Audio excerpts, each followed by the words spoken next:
Preciso falar do meu filho primeiro, porque não acho que consigo explicar o que aconteceu no museu sem esse contexto. 16 anos atrás, meu filho morreu em um acidente de carro. Ele tinha 19 anos e havia sido liberado da faculdade para o Natal. Mas perdeu o controle na estrada e caiu em um rio. Disseram que ele provavelmente morreu no impacto, mas o carro ficou submerso por 3 horas antes de ser retirado. Eu tento não pensar nessas 3 horas, porque o coração de um pai sente. Estou contando isso porque acho que é por isso que os acontecimentos no museu me afetaram da forma como afetaram. Quando você perde alguém por afogamento, mesmo que já estivesse morto, você desenvolve uma sensibilidade particular a certos sons. Seja o barulho de água respingando ou um suspiro de ar. Trabalho como zelador há algum tempo em um museu famoso. Prefiro não dizer qual é, pois não quero perder meu emprego nem trazer atenção indesejada. É um desses lugares combinados, parte aquário com exposições de animais vivos, parte museu de história marítima com artefatos de naufrágios e batalhas navais. São 3 andares, cerca de 2 dúzias de tanques que vão de pequenas vitrines de 20 galões até o enorme tanque central que atravessa todos os 3 andares. É um trabalho que eu gosto bastante de fazer, exceto pelos sons. Na maior parte do tempo trabalho sozinho. Normalmente chego por volta das 16, quando o museu fecha ao público, e fico até meia-noite. Faço limpeza e manutenção básica, certificando-me de que todos os sistemas de suporte de vida dos tanques estejam funcionando corretamente. É silencioso e ótimo para ouvir podcast. A primeira vez que ouvi os sons de afogamento, eu estava esfregando o chão do 2º andar na seção das águas vivas. As luzes estavam baixas. Mantemos assim após o horário de visitação por causa dos animais. Os únicos sons eram o zumbido dos sistemas de filtragem e o rangido das rodinhas do meu balde de esfregão. Então ouvi-o debater. Não pareciam vir dos tanques, mas de algum lugar no fim do corredor. Debater rápido e frenético, como se alguém estivesse desesperado. Segui o som até a escada de emergência. Vinha de cima, talvez do 3º andar ou do acesso ao telhado. Enquanto fiquei parado escutando, o som viraram ofegos, depois a voz de uma garota jovem, chorando alto. Não eram palavras, mas súplicas desesperadas, aqueles sons que alguém faz quando tenta pedir ajuda, mas não consegue ar suficiente. Corri escada acima, 2 degraus de cada vez. Quando cheguei ao 3º andar, os sons tinham parado. Revirei tanques, banheiros e depósitos, mas não encontrei nada. Nem sequer água no chão, nenhum sinal de distúrbio. A porta de acesso ao telhado estava trancada por dentro, exatamente como deveria estar. Disse a mim mesmo que tinha imaginado. Talvez o formato do prédio e o layout interno causassem uma acústica estranha, ainda mais com tanta água e vidro. Talvez fossem apenas os canos ou algum barulho externo ecoando de forma esquisita. Mas aconteceu de novo algumas semanas depois. Desespero dentro da água, ofego e a voz de uma menina. Dessa vez pareceu vir do 1º andar. Corri para baixo, mas não encontrei nada. Isso não acontece com regularidade, então não dá para prever. Às vezes passo meses sem ouvir nada e de repente acontecem 3 coisas em uma semana. É totalmente aleatório. O pior episódio com os sons aconteceu há alguns anos. Eu estava na grande sala de suprimentos do 1º andar, fazendo o inventário dos materiais de limpeza. É uma sala 4x6, sem janelas, com prateleiras do chão ao teto. Deixei a porta apoiada aberta para ventilar e estava concentrado contando garrafas de limpador de vidro quando ouvi passos molhados no corredor. Não exatamente pingando, mas como sapatos encharcados. Um som de squish, squish, squish. Estava se aproximando. Fui até a porta para olhar, mas foi nesse momento que ela se fechou, e depois que a tranca bateu, começou a pancadaria. Soava como punhos molhados batendo com força na porta. A porta de metal realmente tremia no batente e os gritos começaram. Parecia a mesma voz da menina, mas mais alta do que nunca, gritando em desespero. A maçaneta sacudia, como se alguém tentasse girá-la desesperadamente. Afastei-me da porta, derrubando um balde de esfregão, e foi aí que as luzes da sala se apagaram. Fiquei em escuridão absoluta, numa sala sem janelas, enquanto algo batia e gritava do outro lado da porta. Estava tão apavorado que não conseguia me mover. Não emiti um som e tentei controlar minha respiração. Encostei as costas na parede e deslizei até o chão, pensando no meu filho preso dentro de um carro, tentando escapar.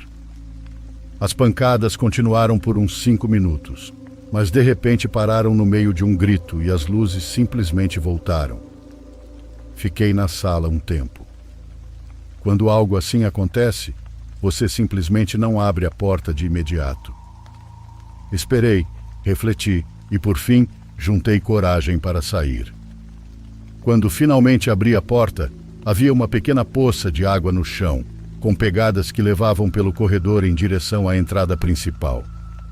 Segui até o saguão, mas lá elas simplesmente paravam. Não levavam a nenhuma porta, janela, nem saíam do prédio. Simplesmente terminavam no meio do piso. Tirei uns dias de licença médica depois disso. Já aconteceram outras coisas, como marcas de mãos molhadas no vidro que não estavam lá quando limpei 1 hora antes, ou o som de alguém chorando no banheiro feminino. Porém, quando bato e anuncio minha presença, para, e ninguém nunca sai. Uma vez todos os tanques do 2º andar estavam com arranhões de unhas por dentro do vidro. Não do lado de fora, onde visitantes poderiam encostar, mas por dentro, dentro da água. O diretor do aquário culpou os mergulhadores. Temos mergulhadores que entram para limpar ou fazer apresentações. Ele disse que devem ter raspado o vidro sem querer. Mas nunca vi isso acontecer antes, então vai saber. Há um tempo tive uma experiência quase tão perturbadora quanto a da sala de suprimentos. Eu estava terminando meu turno, pronto para ir para casa. Tinha sido uma noite longa, mas tranquila, sem barulhos estranhos ou algo incomum. Estava até de bom humor, pensando nas sobras de pizza que tinha na geladeira. Fui até o estacionamento dos funcionários com as chaves na mão. A noite estava clara, fria, mas não congelante. Meu carro estava onde sempre estaciono, debaixo de um único poste de luz. Mas quando cheguei mais perto, percebi algo estranho. O vidro do lado do motorista estava embaçado por dentro, o que era esquisito, já que o carro tinha ficado lá parado por 8 horas. Abri a porta e a luz interna acendeu. O banco do motorista estava encharcado. Não só úmido, completamente ensopado, como se alguém ensopado tivesse ficado sentado ali por 1 hora. A água tinha se acumulado no afundamento do assento. Demorei um pouco para perceber, mas preso na maçaneta interna da porta havia um tufo de cabelo. Um tufo de cabelo longo e escuro, como se tivesse ficado na água por muito tempo.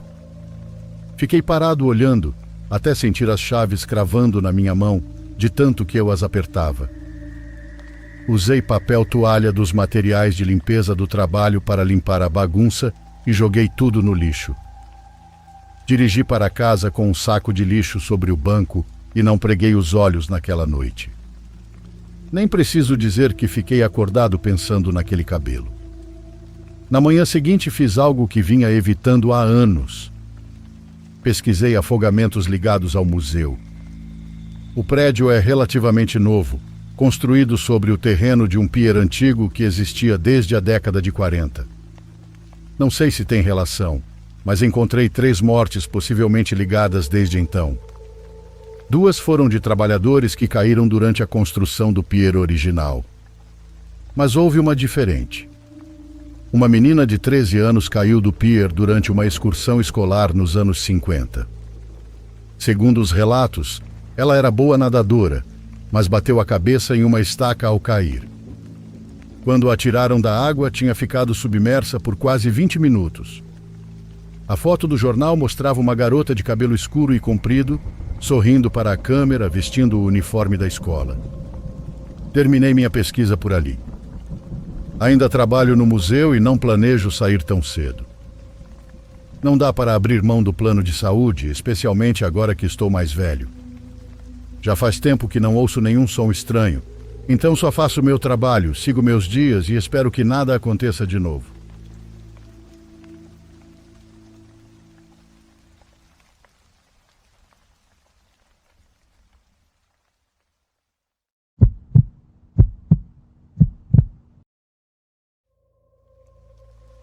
Um primo do meu pai trabalhava como guarda em 2007 em um anfiteatro do governo espanhol que já estava meio esquecido. Era um prédio enorme, velho, com corredores tão longos que a lanterna não conseguia iluminar até o fim. Para quem não sabe, um anfiteatro é como chamam as instalações forenses, onde chegam corpos sem identificar ou sem reclamar. É uma mistura de necrotério, laboratório e sala de práticas. Lá chegavam os cadáveres que ninguém reclamava, que eram encontrados sem documentos ou de pessoas que morriam sozinhas na rua. Às vezes chegavam corpos sem nome, ou até com nome, mas sem forma de confirmar os familiares. Outros até tinham papéis, mas mesmo tentando contatar a família, ninguém respondia, ou simplesmente não havia quem procurar. A maioria entrava em uma lista esperando que alguém os identificasse, mas o tempo passava e, se ninguém aparecesse, iam para a vala comum. Eram esses os corpos que ele vigiava durante a noite. Nesse lugar não havia câmeras, apenas 2 guardas por turno, ele que era novo e alguém mais velho com anos de experiência. Algumas vezes o outro guarda ia embora sem dizer muito, quase sempre na mesma hora. Só falava: "Já volto, não demoro." E desaparecia por uma das portas traseiras para uma parte do prédio que não era usada. Às vezes voltava em 15 minutos, às vezes demorava mais e nunca explicava nada. Uma noite não apareceu para trabalhar, nem na seguinte. O Recursos Humanos ligou para avisar o primo do meu pai que aquele funcionário havia sofrido um acidente e que, enquanto se recuperava, ele ficaria sozinho. Disseram a única coisa que você odiaria escutar se tivesse esse trabalho. Agora você vai estar sozinho naquele prédio. Felizmente, dizia o primo do meu pai, que até aquele momento nunca tinha escutado nada estranho no prédio. Nem onde ficavam as câmaras frias, nem nos vestíbulos, e nem no escuro pátio traseiro. Fantasmas era o que se esperava de um lugar assim. Desde então ele ficou sozinho no turno da noite. Ele tinha suas rotinas: preparar o café, mesmo que não fosse beber, ler relatórios antigos e fazer a ronda mesmo sem acontecer nada. Dizia que a coisa mais estranha do prédio era o silêncio. Às vezes sentia que caminhava por um lugar que já não fazia parte do mundo real, como um videogame multiplayer, mas sem ninguém conectado. 3 noites se passaram e então, exatamente na hora em que o companheiro costumava sair, bateram na porta dos fundos. Não era uma batida desesperada nem lenta, era firme, como quem sabe exatamente onde está e por quê. Ele foi ver, e eram 2 homens. Um parecia desconfortável, o outro tranquilo, como se já conhecesse o lugar. Perguntaram pelo outro guarda, e ele explicou sobre o acidente. Um deles saiu para fazer uma ligação usando um celular pequeno daqueles antigos. Poucos segundos depois, o telefone da mesa tocou. O cara que dirigia a caminhonete disse para ele atender, que esperariam ali e que se quisesse fechar a porta não tinha problema. Ele voltou à mesa e atendeu. Uma voz desconhecida o chamou pelo nome e disse coisas que sabia sobre ele. Bom, falou sobre seu cargo, quanto ganhava por mês e sua hora de entrada e saída. Depois ordenou com calma: "Deixe-os passar, estão autorizados." Ele não perguntou nada, voltou ao depósito e deu acesso a eles. Naquela noite retiraram 6 corpos dos refrigeradores e os levaram. Corpos que ninguém tinha vindo reclamar. Quando foram embora, ele ficou pensando no que acabara de acontecer. Na noite seguinte, bateram novamente na porta. Dessa vez era alguém diferente. Um homem vestido com roupas informais, como as que a gente usa na rua. Trazia uma sacola de papel com comida rápida na mão. Convidou-o a se sentar, tirou 2 hambúrgueres, um para ele e outro para o guarda, e falou em voz bem tranquila. Seu companheiro tinha um acordo conosco. Explicou que ninguém reclamava aqueles corpos abandonados e que ao menos podiam ter um propósito. Isso é só um adiantamento, disse e lhe passou um envelope com dinheiro. Era um pouco mais do que ele ganhava em um mês.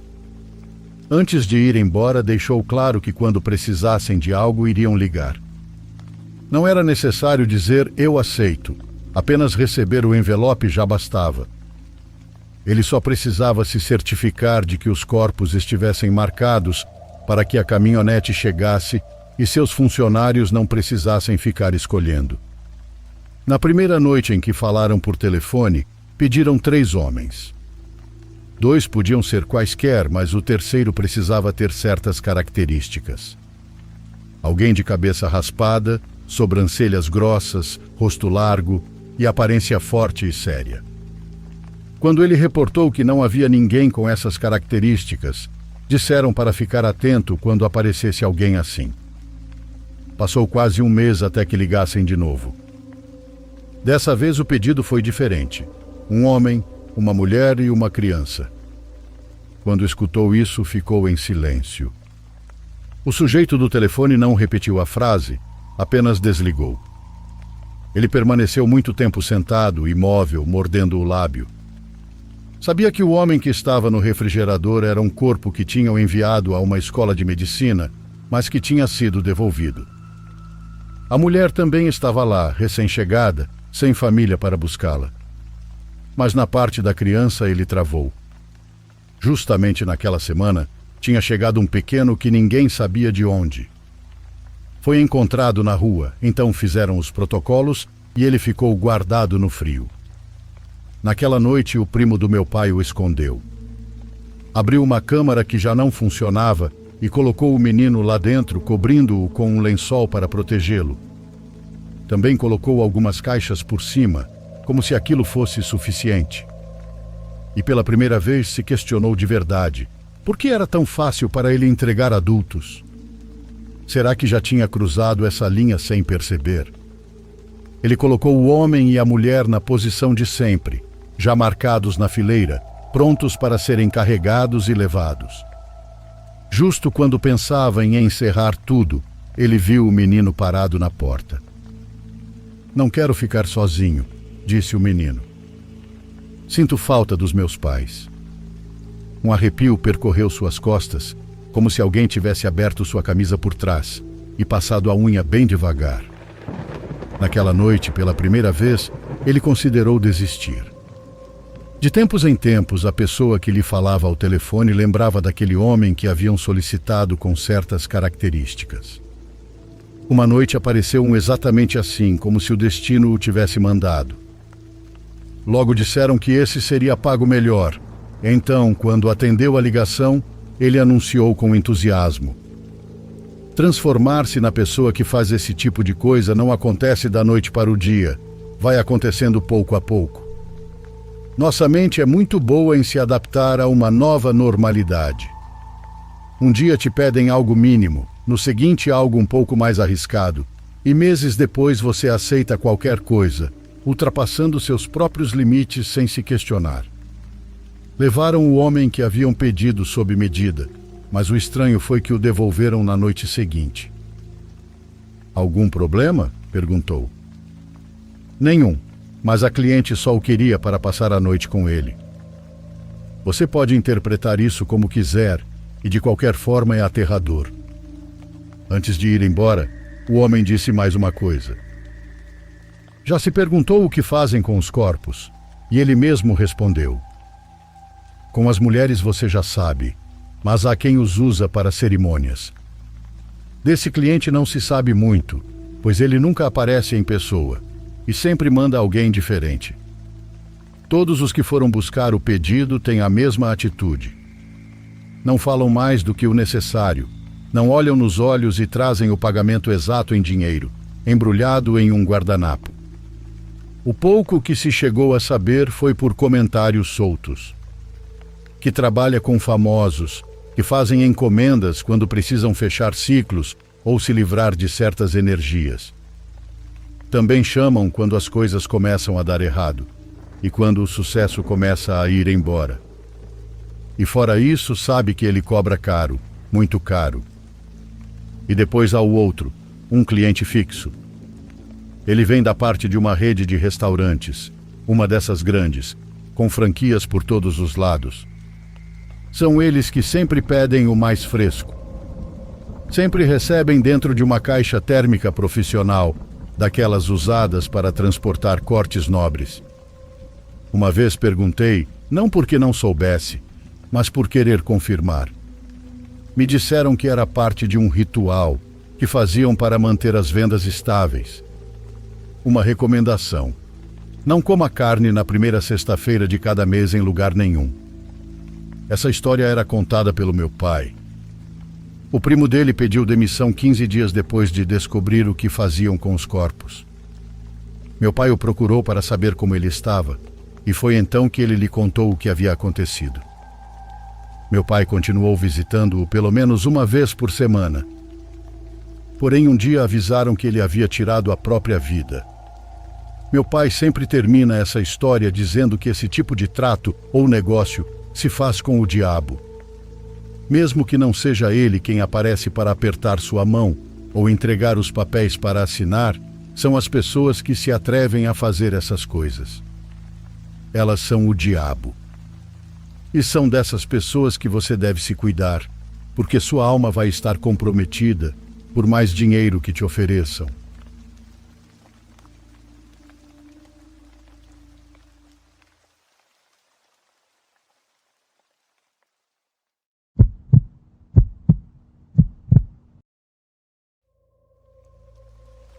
Trabalho em um armazém de produtos importados e geralmente cubro o turno da tarde.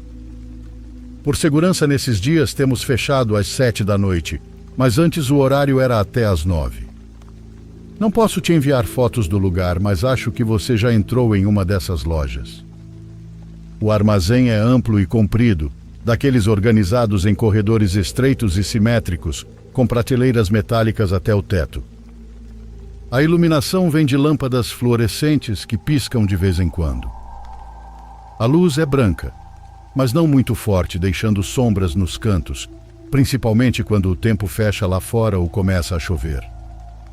O piso é de concreto cinza, bem limpo, mas com marcas de umidade acumuladas pelo passar do tempo.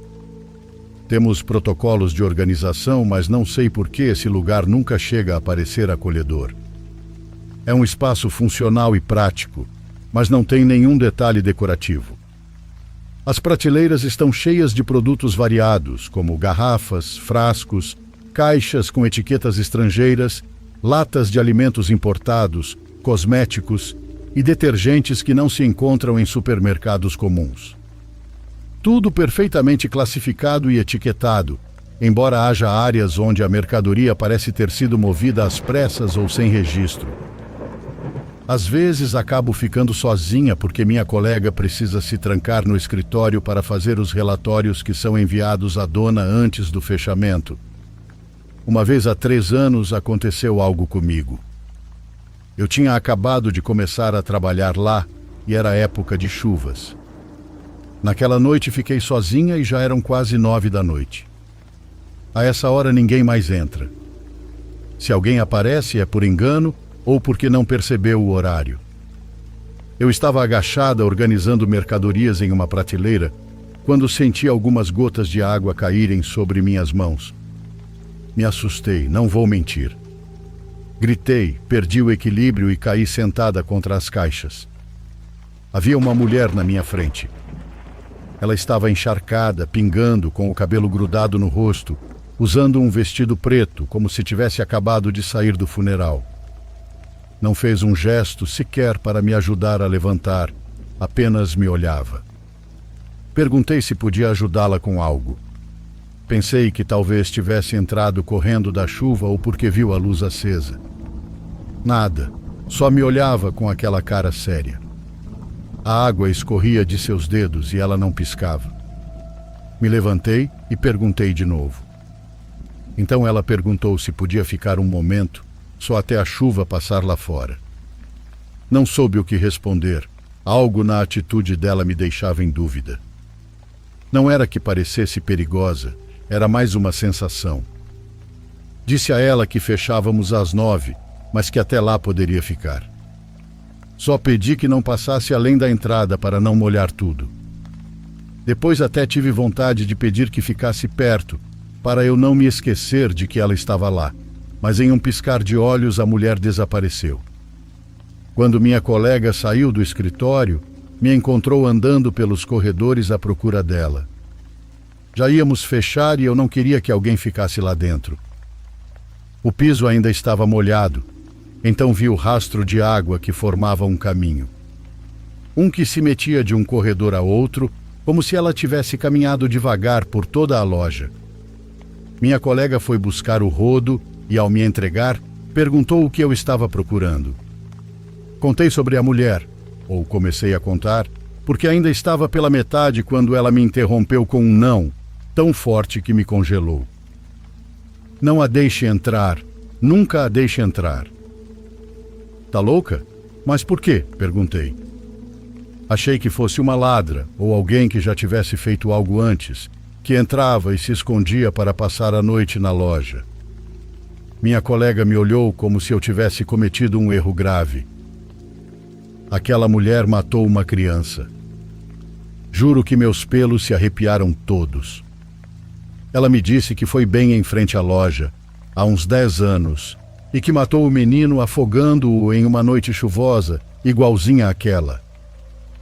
E se você acha que a história não podia piorar, ela disse que depois de fazer isso, a mulher se jogou no fluxo de carros e morreu ali mesmo, no asfalto, esmagada por mais de um veículo. Eu não quis acreditar e disse que não fazia sentido. Se fosse verdade, então o que havia entrado naquela noite não era uma pessoa. Não, me disse Patty, é uma alma penada e está te pedindo permissão para entrar. Aí sim fiquei com medo de verdade. Naquela noite deixei todas as luzes acesas, pois morri de medo de andar sozinha até o fundo para apagá-las. Sentia que se me virasse ela estaria lá, parada entre as sombras. Depois disso, nunca mais quis ficar sozinha e pedi à minha colega para fazer as contas ali comigo, no salão de vendas, onde eu pudesse vê-la. Um dia ela me mostrou um recorte antigo de jornal. As imagens eram brutais, mas a descrição era ainda pior. Tanto a mulher quanto o menino foram encontrados de bruços, afogados em poças de água. Ela na avenida e o menino na guia da rua. Não quero dizer que é minha culpa, mas desde que a vi, nenhuma oração nem água benta serviram. E é que às vezes, do nada, você sente que alguém passa atrás de você. Não vê nada, mas olha para o chão e há marcas, pegadas e poças. A loja tem uma porta metálica no fundo que conecta a parte traseira e a zona de carga. Ao lado há um pequeno escritório com vidros escuros, onde se fazem os fechamentos de caixa. Lá dentro há um computador velho, uma cadeira giratória e papéis empilhados em bandejas de plástico. Quando chove, o som da água é a única coisa que quebra o silêncio. Dá para ouvir caindo sobre o telhado de zinco, ecoando como se o lugar estivesse mais vazio do que realmente está. Quando já não há clientes e alguém fica sozinho ali, o que mais se nota é a ausência de vozes e a sensação de que alguém, em algum canto, continua olhando entre as prateleiras. E sabe o que é pior? Isso só acontece quando chove. E justamente agora começou a temporada de chuvas.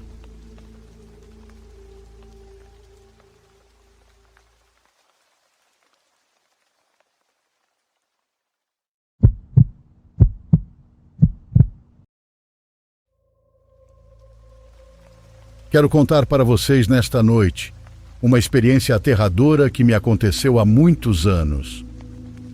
Acontece que quando eu era jovem, recém-casado, estava passando por uma fase difícil.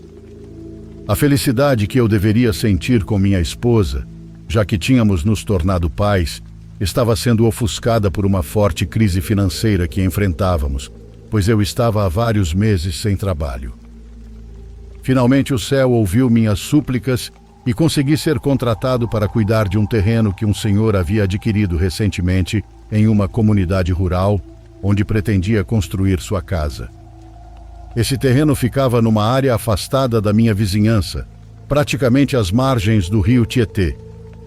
Meu trabalho seria simplesmente atuar como vigia para proteger os materiais de construção e, quando a obra fosse iniciada, garantir que tudo permanecesse em ordem, evitando roubos e saques. Para isso, o que nos pareceu melhor foi construírem para nós uma pequena cabana, algo improvisado, onde eu pudesse morar com minha esposa e meu filho recém-nascido. A cabana não tinha energia elétrica, de modo que nos iluminávamos apenas com uma vela. Em certa época, uma série de tempestades atingiu a região, e não parava de chover, tanto que o nível do rio subiu demais. Na primeira noite de chuva constante, nada aconteceu, mas na segunda, durante a madrugada, percebi algo estranho. Um som me despertou.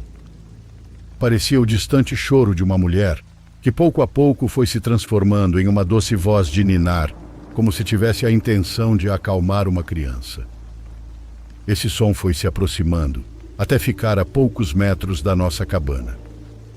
Por um momento pensei que fosse apenas imaginação minha, mas ao perceber que minha esposa também estava acordada, perguntei se ela ouvia o mesmo que eu. Um arrepio percorreu todo o meu corpo quando ela confirmou que sim. Para piorar, o som continuava, e nosso pequeno filho começou a chorar, como se estivesse sentindo uma dor ou desconforto que jamais havíamos visto antes. É verdade que ele tinha pouco tempo de vida, mas já o conhecíamos bem.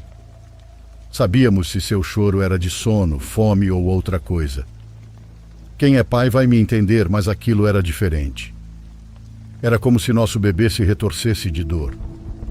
Minha esposa o pegou nos braços, tentando acalmá-lo, e curiosamente só quando o barulho cessaram foi que ele se tranquilizou, como por mágica. Depois de alguns minutos, conseguimos colocá-lo para dormir novamente. A chuva não parou, mas a noite passou. Na noite seguinte ainda chovia e de novo aquele choro voltou a se manifestar. E assim como na madrugada anterior, transformou-se em uma doce canção de ninar. Desta vez, porém, senti que estava ainda mais perto da cabana. E novamente meu filho despertou com um choro incontrolável que só cessou quando a voz desapareceu. Cabe mencionar que no terceiro dia consecutivo de chuva, foi quando minha esposa e eu sentimos um terror profundo, como poucas vezes experimentamos. A voz daquela misteriosa mulher voltou a se manifestar. O mais assustador foi que dessa vez parecia estar exatamente do lado de fora da frágil porta da cabana. E como era de se esperar, nosso filho voltou a se agitar diante de sua presença. Já no quarto dia estávamos completamente aterrorizados. Algo nos dizia que se aquele ser havia se aproximado cada vez mais, dessa vez não teria problema em entrar. Enfrentá-lo seria o de menos, mas eu sabia que aquilo não era uma manifestação deste mundo. Liguei para o patrão e, alegando que temia que o rio nos levasse, disse a ele que não passaríamos mais a noite na cabana. Ele concordou e disse que não havia problema. Então, junto com minha esposa, pedimos abrigo na casa da minha sogra e lá passamos a noite. No dia seguinte, finalmente a chuva deu uma trégua. Pela manhã voltamos à cabana e, ao nos aproximarmos, ficamos arrepiados ao perceber que a porta estava aberta. Pedi para minha esposa esperar do lado de fora com o bebê e entrei primeiro para inspecionar o local. Assim que entrei, tive certeza de que não poderíamos voltar a morar ali. Rapidamente dei um jeito de não demonstrar nada, para que minha esposa não se alarmasse, e apenas disse que pegássemos nossas coisas e saíssemos dali. Naquele mesmo dia, apesar da nossa difícil situação financeira, pedi demissão ao meu patrão e nunca mais voltamos à cabana. Nunca contei à minha esposa o verdadeiro motivo, embora ela tenha achado estranha a decisão. O que escondi dela foi que naquela manhã encontrei no chão de terra marcas de pés descalços que iam da entrada até onde estava o berço do nosso bebê. Apaguei as marcas rapidamente com meus sapatos para que minha esposa não as visse, pois sabia que aquilo a deixaria profundamente perturbada. Por sorte, pouco tempo depois, encontrei um novo trabalho e pudemos ficar tranquilos. Curiosamente, com o passar dos anos, encontrei diversos relatos de pessoas que afirmam ter ouvido, nas margens do rio Tietê, aqueles mesmos lamentos que depois se transformavam em canções de ninar. E vocês, companheiros, o que acham que poderia ser?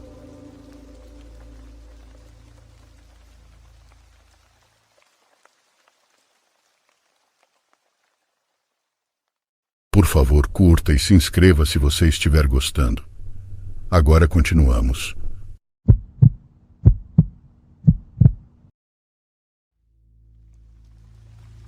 Isso aconteceu no ano passado, na primeira ou segunda semana de outubro. Não tenho muita certeza de como começar isso, porque, sinceramente, tudo aconteceu completamente do nada. Era uma segunda-feira normal à tarde. Eu tinha acabado de sair do trabalho e cheguei em casa logo após o pôr do sol. Normalmente estaciono na garagem e entro por lá, mas quando cheguei, percebi que havia algo pendurado na porta da frente. Então, em vez de estacionar na garagem, parei na entrada e fui ver o que era. Preso com fita na maçaneta da porta havia um envelope. Percebi imediatamente que não era algum panfleto de propaganda aleatório, porque na frente estava escrito meu nome à mão, com caneta. Dentro havia uma carta escrita à mão. Era curta, mas o que dizia me deixou bastante perturbado. Basicamente, a pessoa mencionava que estava interessada em mim e queria me encontrar em um lugar específico com hora marcada, no dia seguinte. Curiosamente, esse era um dos meus dias de folga no trabalho, mas imaginei que fosse apenas coincidência. O dono da carta, porém, não assinou, então eu não tinha a menor ideia de quem fosse. De qualquer forma, não havia chance de eu ir encontrar uma pessoa aleatória assim do nada. Entrei em casa, rasguei a carta e joguei no lixo. Achei tudo muito perturbador, porque a pessoa sabia meu nome e endereço e dizia estar interessada em mim, o que era bem estranho, considerando que eu não fazia ideia de quem fosse. Enfim, pensei que rasgar a carta me ajudaria a não ficar pensando demais naquilo, já que não havia nada que eu pudesse fazer a respeito. Pelo menos não naquele momento. Afinal, poderia muito bem ter sido apenas uma pegadinha idiota. Segui com a minha noite e fui para a cama pouco antes das 23. Como eu mencionei antes, no dia seguinte eu estava de folga, então dormi até mais tarde e passei praticamente o dia inteiro dentro de casa. Nem lembro direito o que fiz, mas sei que jantei tarde, por volta das 20 horas, e logo em seguida comecei a me preparar para dormir. Subi para o quarto e fui tomar um banho longo e relaxante. No entanto, alguns minutos depois, ouvi a campainha tocar. Fiquei confuso, tentando imaginar quem poderia estar na porta da minha casa àquela hora da noite. Abri o box e fiquei escutando por um minuto. Como não ouvi mais nada, supus que a pessoa tivesse ido embora. De qualquer forma, eu não atenderia à porta. Fechei a cortina e continuei o banho, mas enquanto a água caía e eu tentava relaxar, comecei a ligar os pontos entre a carta do dia anterior e aquela campainha tocada de forma estranha. Eu sabia que podia estar exagerando, mas a sensação de que não estava sozinho ficava cada vez mais forte a cada minuto que passava. E então eu ouvi algo. Pareciam algumas batidas leves, ou talvez rangidos vindos de algum lugar bem do lado de fora da cortina do chuveiro. Congelei e fiquei escutando. Em seguida, desliguei rapidamente o chuveiro e puxei a cortina. Nada estava lá. Meu coração disparava enquanto eu me enxugava e me vestia. A primeira coisa que eu sabia que precisava fazer era verificar a porta da frente. Desci devagar e olhei pelo olho mágico, mas não havia ninguém do lado de fora. Então abri a porta. Imediatamente um papel caiu da fresta da porta. Antes de pegá-lo, olhei ao redor. As árvores balançando e os grilos cantando eram os únicos sons. E pelo que consegui perceber, todo o bairro estava parado, escuro e silencioso, mas de um jeito assustador. Peguei o papel, fechei a porta e o desdobrei. Era um bilhete na mesma caligrafia da carta do dia anterior. À medida que lia, senti meu sangue gelar e meu rosto ficar pálido. O autor estava claramente irritado por eu não ter ido ao encontro mais cedo naquele dia. Era como se realmente tivesse acreditado que eu apareceria. E no final da carta, dessa vez havia uma assinatura com iniciais, D.N. Isso era incrivelmente assustador e perturbador, muito mais do que o primeiro bilhete. Era algo bem mais pessoal e muito menos parecido com uma simples brincadeira.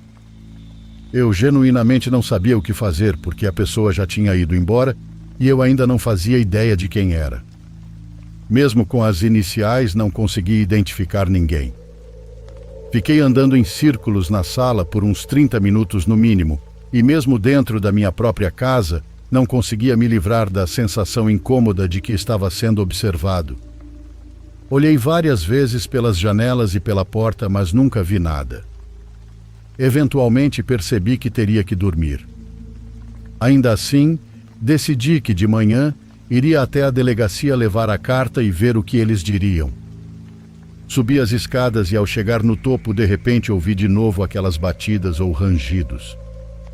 Eram os mesmos sons de antes no chuveiro, agora vindos de dentro do quarto. Corri para o quarto. Nada. Não havia absolutamente nada ali que pudesse justificar os barulhos que eu ouvia.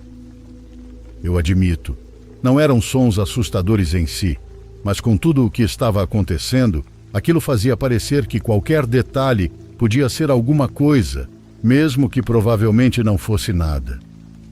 Fechei e tranquei a porta do quarto só por precaução.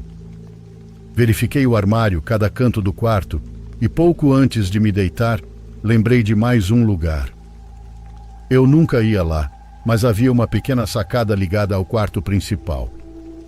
Sempre fui reservado e mantinha as persianas fechadas, então frequentemente esquecia que ela existia.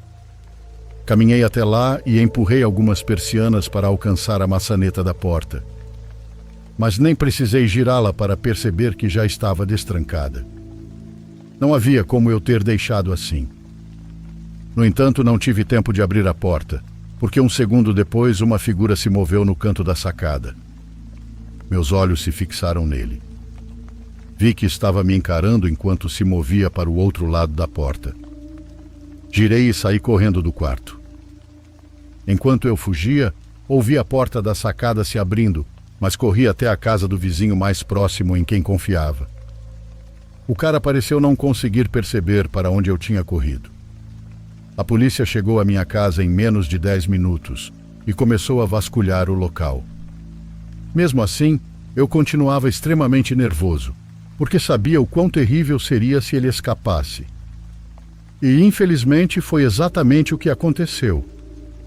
Eles nunca o encontraram. Eu e alguns policiais revisamos a linha do tempo dos acontecimentos, e ficou claro que o homem entrou enquanto eu estava no chuveiro. Provavelmente os sons que ouvi naquela hora foram dele abrindo e fechando a porta da sacada, onde se escondeu. Como ouvi os mesmos sons novamente depois, ele deve ter voltado para dentro da casa em algum momento, enquanto eu andava de um lado para o outro pensando na carta. E essa carta é o que torna aquela sensação de estar sendo observado ainda mais perturbadora.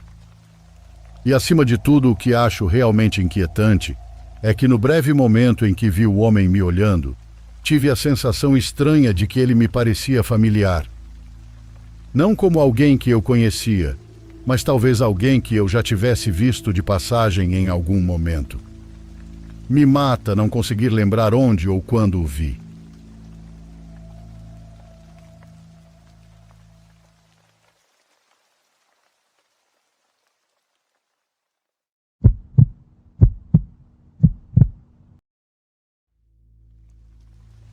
Quero te contar algo que aconteceu na minha casa e nos deixou pensando muito. Uma noite minha mãe não conseguia dormir porque ouvia barulhos no andar de cima, ainda em obra. Ela subiu com uma lanterna e viu um gato preto enorme, preso entre as ferragens de um pilar. Parecia pedir ajuda, mas quando ela tentou soltá-lo, ele pulou nela. O animal mordeu sua cabeça com uma força brutal, arrancando parte do couro cabeludo.